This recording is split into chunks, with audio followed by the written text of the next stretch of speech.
দুই অঙ্ক বিশিষ্ট সংখ্যাকে কিভাবে সহজে বর্গ করা যায় তারই একটি পদ্ধতি আমরা এখন শেয়ার করছি। আমরা দুই অঙ্কের একটি সংখ্যার বর্গ নির্ণয় করছি। এখানে 32 এর স্কয়ার। আমরা কি করব, প্রথম ডিজিটের বর্গ লিখব 9 হিসেবে লিখলাম, কারণ দুই ডিজিট হিসেবে লিখব। এরপরে দ্বিতীয় ডিজিট 2 এর বর্গ 404 হিসেবে লিখব। এরপরে এই তিনটি সংখ্যাকে আমরা গুণ করব। That means 3 into 2 6, 6 into 2 12। আমরা মাঝখানে লিখব, লিখে যোগ করব 4 2 9 and 9 plus 1 10। এটা হচ্ছে আমার 32 এর বর্গ। আমরা এটা টেস্ট করছি ক্যালকুলেটর দিয়ে।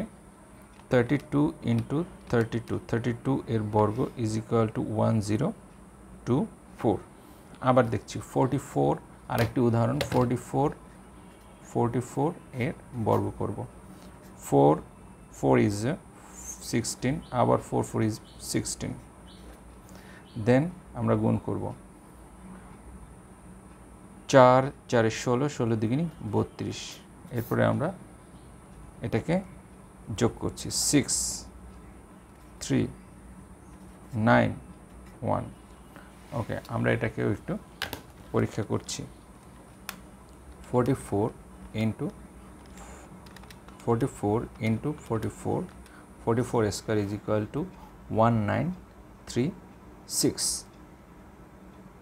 সো এভাবে সংক্ষেপে আমরা দুই ডিজিটের সংখ্যাকে বর্গ করতে পারি। যে দক্ষ সে আরও অল্প সময়ে এই কাজটি করতে পারে। আমরা এটা টেস্ট করে দেখালাম।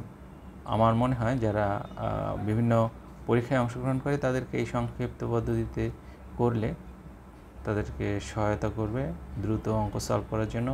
সবাইকে ধন্যবাদ। ভালো লাগলে এটি আপনাদের ওয়ালে সংরক্ষণ করতে পারেন, শেয়ার করতে পারেন, লাইক বা কমেন্ট করতে পারেন, বা কোনো পরামর্শ দিতে পারেন। ধন্যবাদ সবাইকে।